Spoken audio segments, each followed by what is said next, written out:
I'm not gonna lie to you, if you're a new seller on Etsy and you feel like Etsy is ignoring your listings and not even showing them to customers, then it might be because it actually is. But there are actually some simple ways that you can fix this. In this video, I want to explore some hard lessons that every Etsy seller eventually has to learn to get out of the land of no sales and into the land of consistent sales. I've got 3 tips for new sellers that you won't typically hear in the new shop tips YouTube videos, but the last one is the one that I think the most Etsy sellers get wrong. So watch these tips and watch them in order if you want your small Etsy shop to grow into a big Etsy shop. Choose to ignore these and Etsy might just keep ignoring you. Here's what Etsy sellers have gotten wrong about the Etsy algorithm. The main job of the algorithm is to serve the customers when they come to the platform. A lot of sellers have a hard time only thinking from the seller's perspective. They think, oh, I'll go ahead and make this listing and Etsy will just automatically push it out to new customers.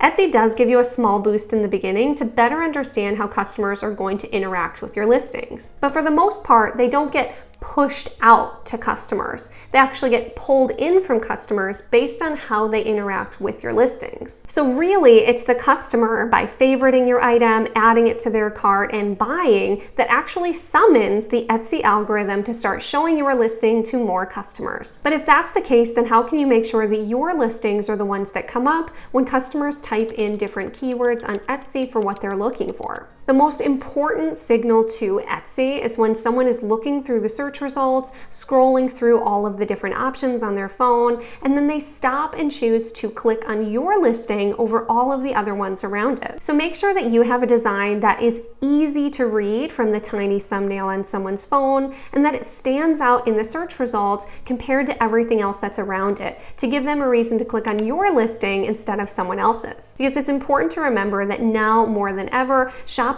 are almost always going to be on their phone when they're looking at your listings. So when you're looking at your design that you created, it might look gorgeous on your giant computer screen, but when you shrink it down to a teeny tiny thumbnail, can you really actually read the design and get the point across that you were trying to make? So take a look at Etsy on your own phone and compare, how do your listing main photos compare to your competitors when shopping on your phone on Etsy, and see if there's anything that you need to improve on. But maybe you feel like you're already doing this and you're still struggling. What else could possibly be wrong? When you're first getting started on Etsy, I would discourage you from selling in the most competitive niches on Etsy to get started with. So rather than go after something like the sunflower shirt niche, for example, you might want to find a niche that doesn't already have 67,000 items that come up when you put in that keyword on Etsy. As you spend time doing research on Etsy, you can use tools like FABRICA that I'll have linked down below, where you can see what's already selling well for other sellers, maybe in some smaller niches.